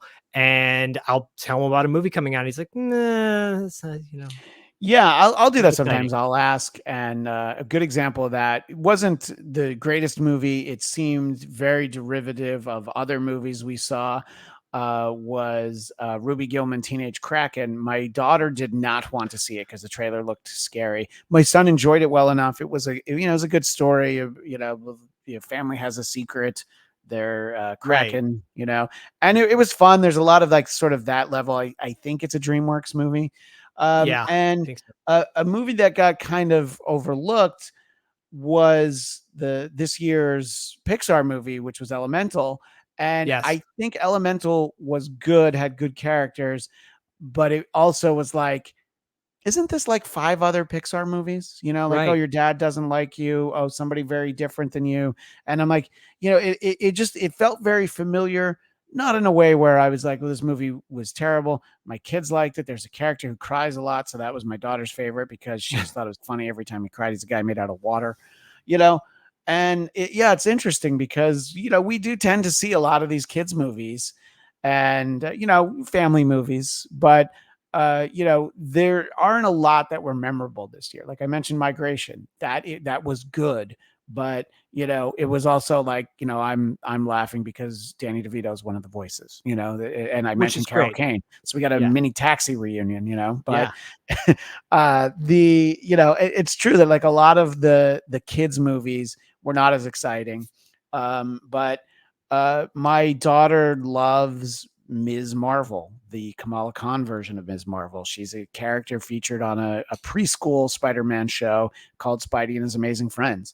So she really wanted to see that. And I had never taken them to a Marvel movie in the theater before. But you want to talk Okay. about runtime? That one clocked in under 2 hours. Right. I went to a press screening before I took them to see it, so I knew what it was. I felt like it was okay. Some of the things that people might have been critical about that movie were things that made it okay for me to take my two kids to. And there's a lot of cats in it, and it's funny, and they liked it. And I'm like, no, that's not my choice for like the first Marvel movie for them to see in the theater. But at the same time, it's the one that made sense once it was, the timing. My daughter was almost 6 by then, and that was probably the one that I was the most excited to take them to because it was a Yeah. Marvel movie, and it didn't get to the point of like, when is this going to be over? I So was gonna say too, that is a movie that I wanted to take my son to. I'm looking forward to watching it when it comes out on Disney Plus, but I think it did not sell itself very well. That was a victim of the strike yeah, where, they could only do so much marketing for that movie. And what they showed wasn't that appealing to my son, that makes showing sense. Yeah, the youngest Marvel like constantly screaming and going, "Oh my god," yeah. having her There freak was out a moment. yeah. My There's a lot of my that in the marketing. Yeah, yeah, right, and my son is like, "Oh, okay," but that doesn't like he loves Captain Marvel. He thinks she's totally cool, yeah, and he can watch Endgame over and over again. And every time we watch that, he'd be like, she should have been the one to finish it off. And but I think the marketing hurt that film really big. I don't listen to critics per se. I listen to my friends. I listen to you and people that I trust. And they were all saying, "Oh, this is great. You got to go check it out, or you'll enjoy it." But I yeah. never got around to seeing it, and I think it's because my son was like, "Nah, it's just not doing Well, it for me." yeah, it also got pushed a couple of times, so much so that the McDonald's Happy Meal toy-ins were in July, but then the movie didn't come out till November.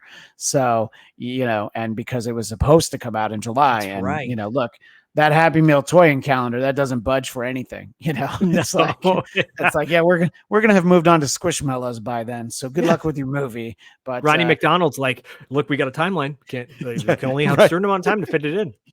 Right, exactly. But so through the toys, I was able to introduce my kids to the concept of Goose, the Flurkin that looks like a cat, and we have him, and you know, Now and that's cool. and the tie-in for Guardians of the Galaxy.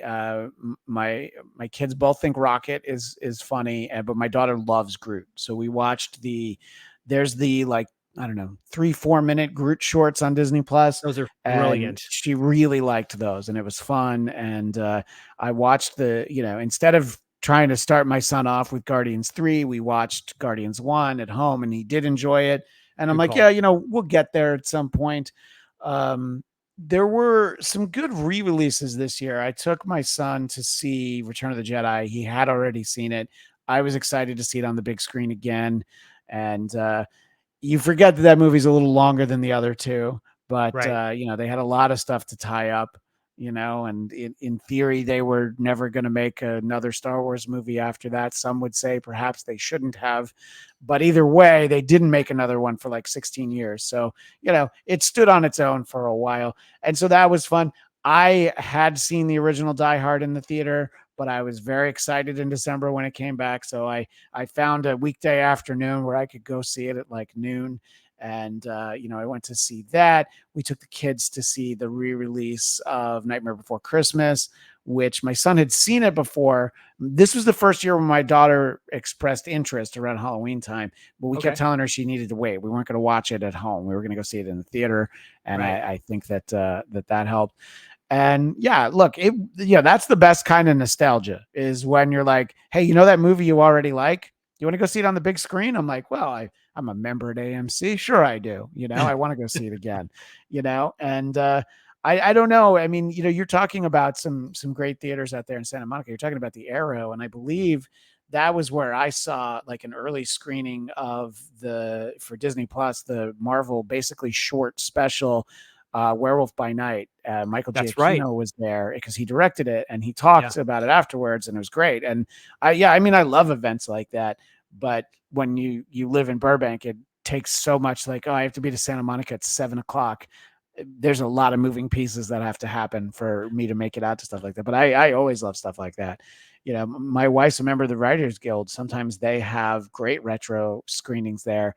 Right. I went to a screening of Beverly Hills Cop. This is before the pandemic, and the screenwriter was there, and he just blew my mind talking about like how the movie changed a couple times. It was supposed to be a comedy. Then Stallone got involved, and his one note is he wanted to be a guy named Cabretti, and so then that movie branches off and becomes Cobra. But Right. some of the sets that they had built for the Stallone version were already built. So some of the sets don't match with Eddie Murphy. And I'm just like, man, I love getting those kind of stories from people, on movies like that. Yeah, And and if you've never talked to, I forget his name off the top of my head. If you've never talked to the writer of Beverly Hills Cop for $2 late fee, you should, because he's got the stories. Like I just gave you like the bullet points right now, but it's great. I think we've actually talked about doing Beverly Hills Cop this year to coincide with the new one that's coming out, which looks like a lot Yes. of fun. Yes. Anything can erase the third one because the third one is trash.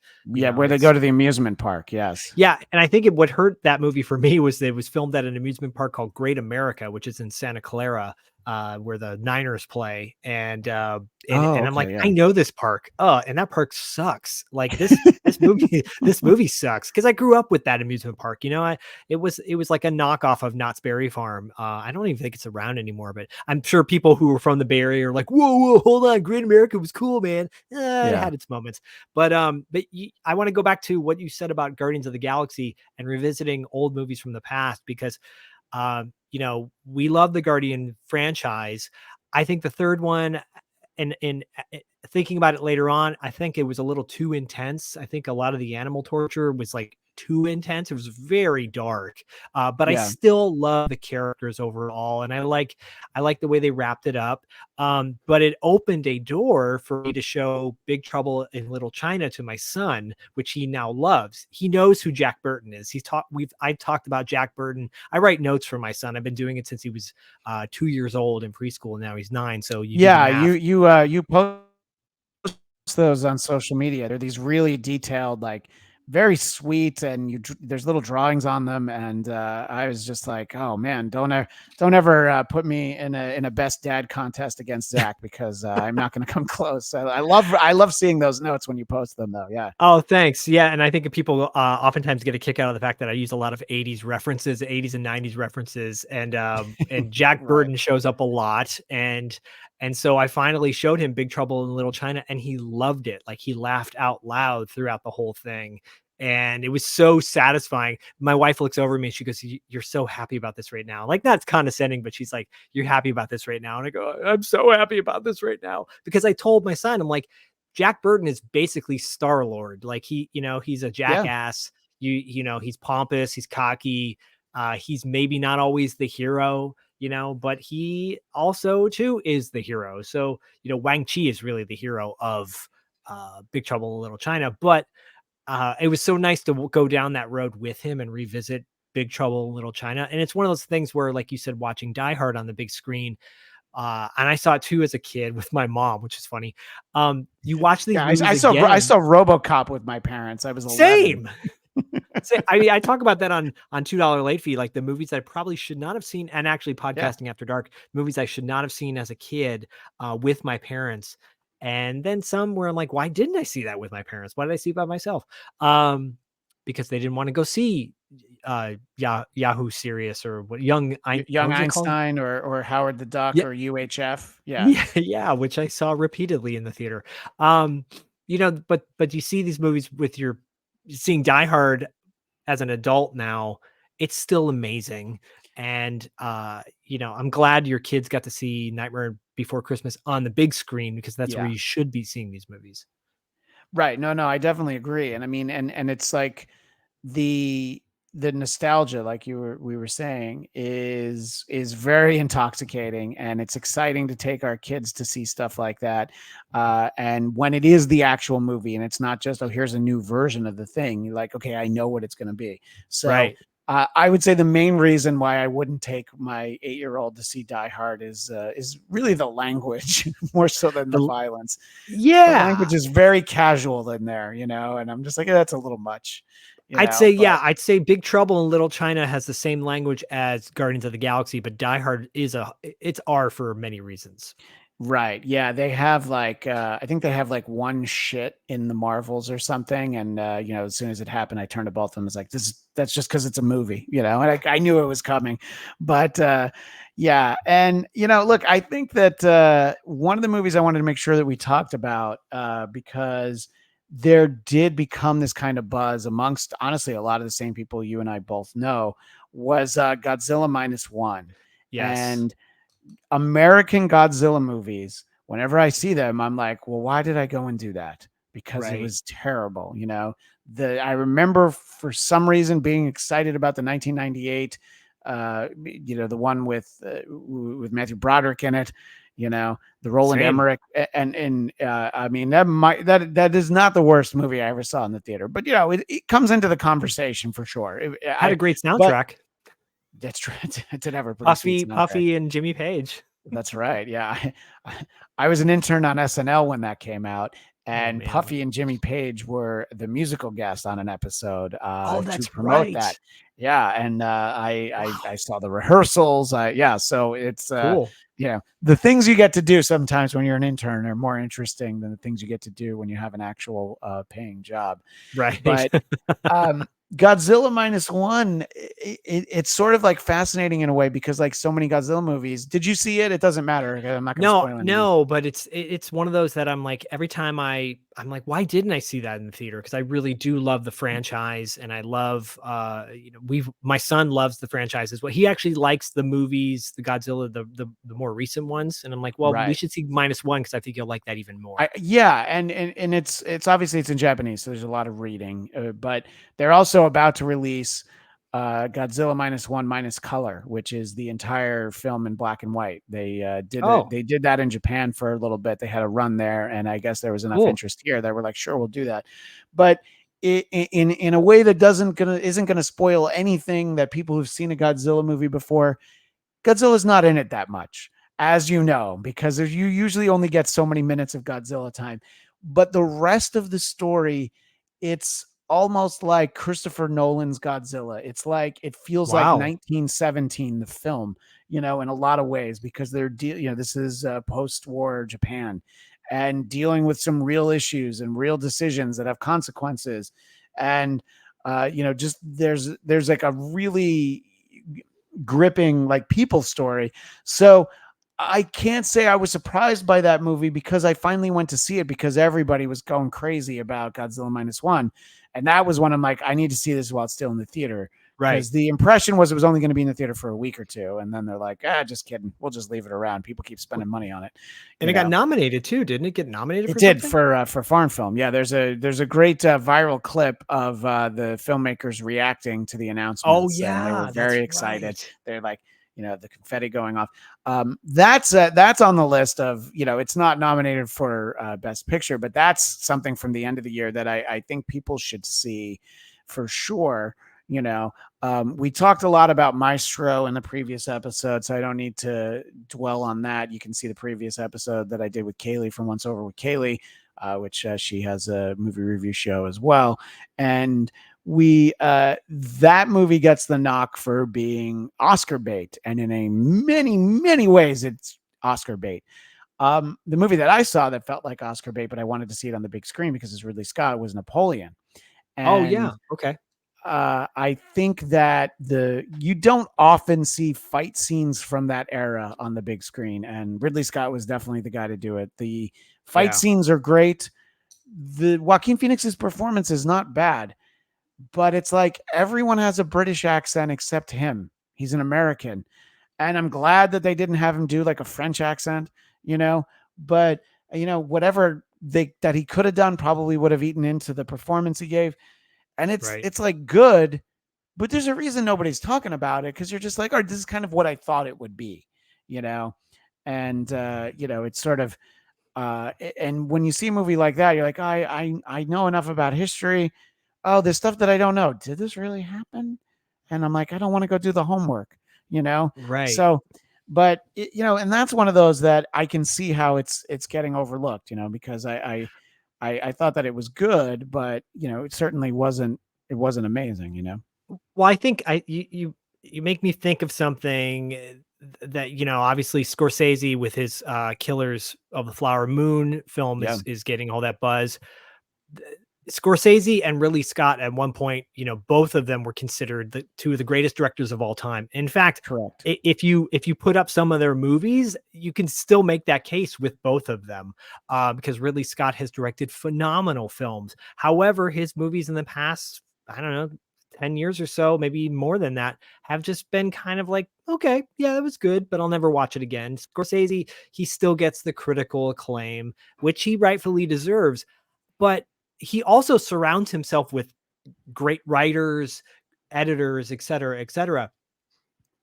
For me personally, though, their movies don't have the same impact that, say, a Blade Runner does or Goodfellas, because I think it's just the way things are shot nowadays. It doesn't Yeah. have that same impact to me anymore. Everything looks, because it's shot digitally, or it's too polished. It's too, perfect. I just watched a movie.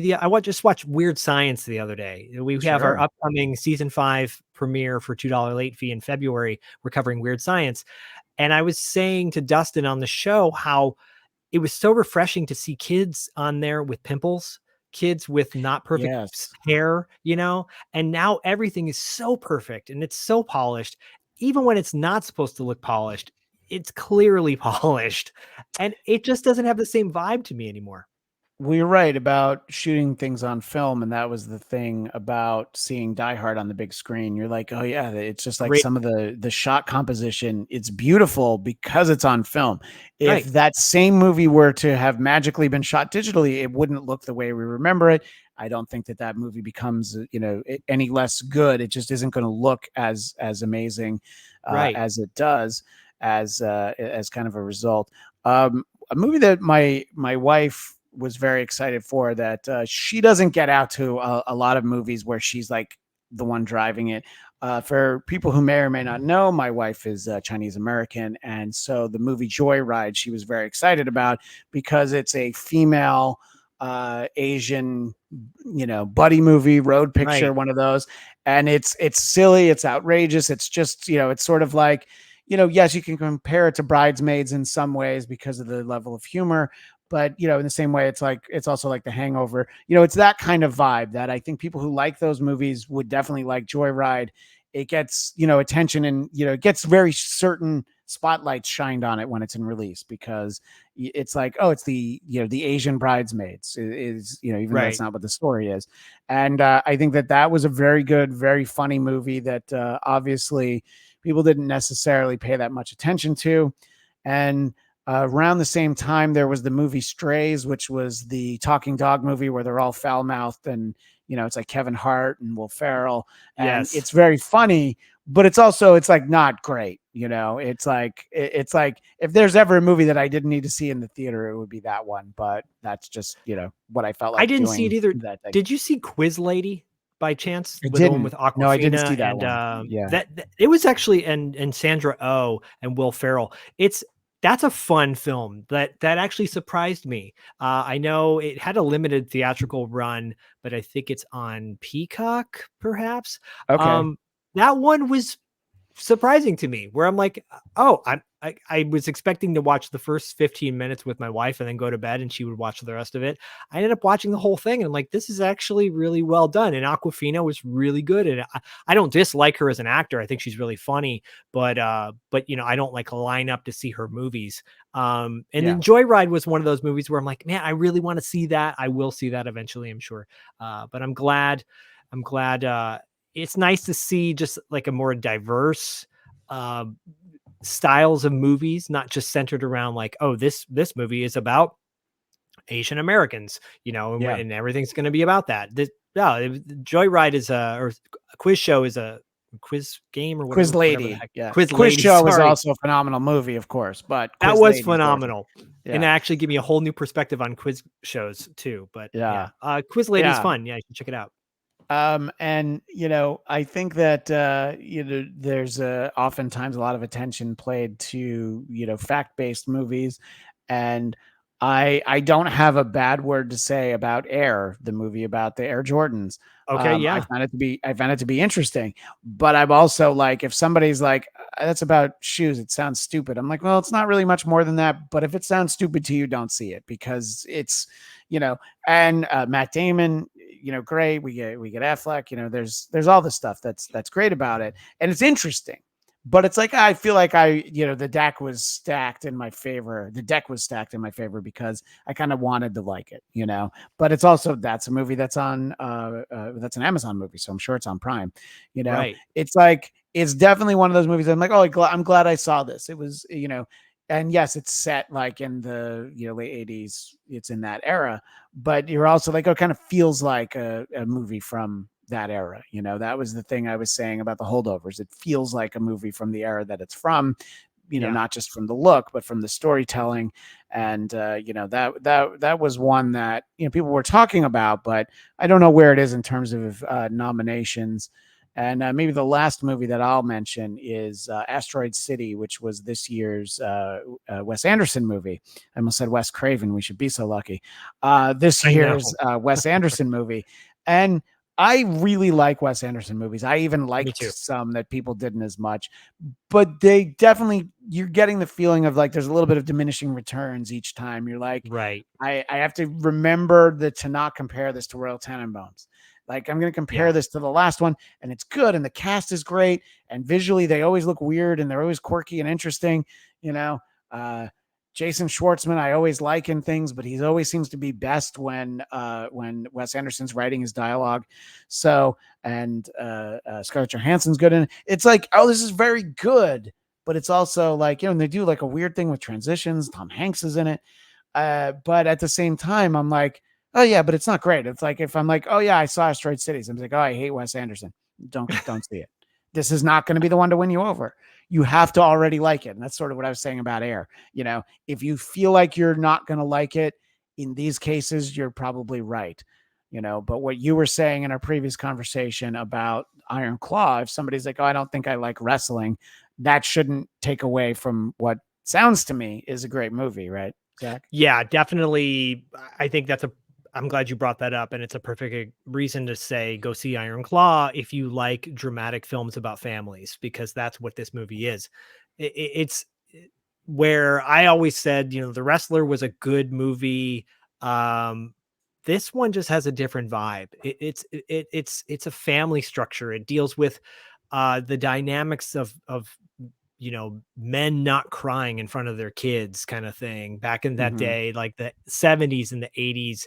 Well, it goes back even further as far as, what was acceptable for men, quote unquote, back in the day. Sure. And I think it's an important film to see because it'll open your eyes to the professional wrestling is it's complex, and the stories that these guys go through, the real stories that they go through, are even more interesting than what happens on screen on TV. So I can't recommend it enough. It is depressing as hell, I can tell you that. But it's nice to see, like, Air. It's funny when you brought up Air, because I will see that movie. I will see Flaming Hot as well, but I'm like, do I really need to see a movie about the Nike industry? Yeah, sure. Yeah, or I the like Cheetos, Nike, which is or the Flaming Cheetos Hot. industry.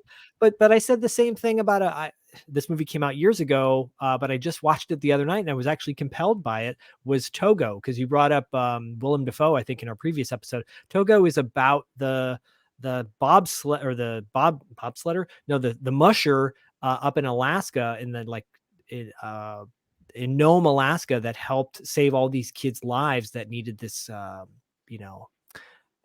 medicine, and they had to go over like 800 miles or something to rescue to get this serum, and they had to go on mushers. And everyone knows the story about Balto being the dog that, but Balto only went 31 miles. And it's not to diminish who Balto is, but Togo, Balto, you slacker. Right? Togo, and Balto has a statue in Central Park, but Togo was this dog who went over 240 miles or something like that. And he was 12 years old. And Willem Dafoe is as Willem Dafoe as ever in that, and he's really good in it. But that's on Disney Plus. We just watched it. It's a heartwarming story. It's inspirational too. And so I guess my point is, like, these movies come out, I'm sure they're very good, but it doesn't appeal to me like, say, I don't know, the next Dead Reckoning, the next Dead Reckoning Part 2. Right. And we've got Deadpool 3 this summer is the only Marvel movie, so I'm excited about that. Oh wow, that's right.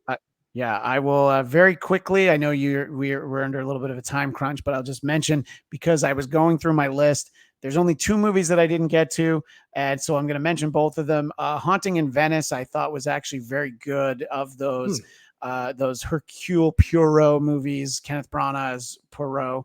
I hated the second one, the Egypt, Death on the Nile. So I only went to this one because it was a press screening and I knew there'd be free popcorn. And I actually really liked this one. This one was so much better than the second one. And a movie that most people wouldn't have had the interest in even knowing about, let alone see, is a movie called Spinning Gold, which is about the record industry in the 70s.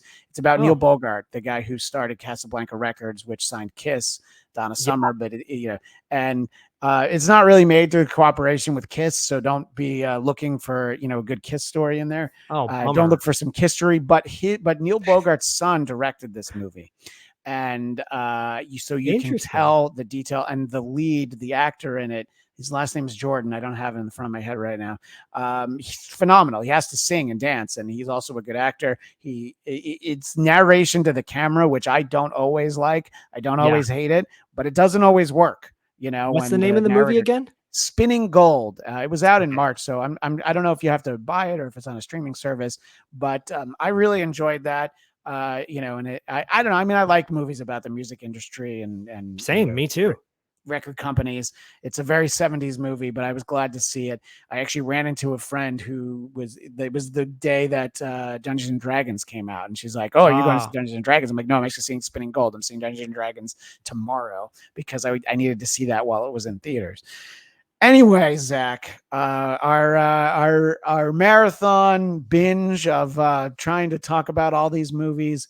And I always enjoy having you on our various shows, whether it's on the Bladtcast or over on Geekscape or anywhere else. I can certainly tell everybody where to find you, but if you want to provide with the many podcasts you're a part of, take a moment and let everybody know where they can find you. I'll make it really simple. Go to $2latefee.com, territorymarks.com, and podcastingafterdark.com. Those are the my 3 main podcasts that I do. And we got a lot of fun content. It's all nostalgia based. So it's wrestling, pop culture. We have a new show coming out called 80s Kids Unite, which is we did a panel at LA Comic-Con last December, which was a lot of fun. And that's coming out on all the feeds. You'll check that out on all the feeds. But if you like wrestling, 80s movies, 90s movies, and cult movies, check me out. Or just threw out to you. Okay, you froze up when you said "check me out," so I got the "check me." Hey, check me out, man. No, check me out on all the 3 websites I just shouted out. $2 late fee, Territory Marks, Podcasting After Dark. You can also find me on Instagram. And if you love pop culture and nostalgia, I'm your guy. Absolutely. Well, thank you so much for taking the time to be with us over the last 2 weeks. Our friend Zach Shaffer. It's my pleasure, and I'm always happy to be on with you, Christian. And I'm looking forward to having you on down the road, whether it be Adventures of Ford Fairlane or whether it be Beverly Hudson Hills Hawk. Who knows what else we need to talk? Yeah. Oh my gosh. Yeah. I've seen that many times in the theater too, by myself. Well, I look forward to that. And then I'll drop in all the end of the show stuff.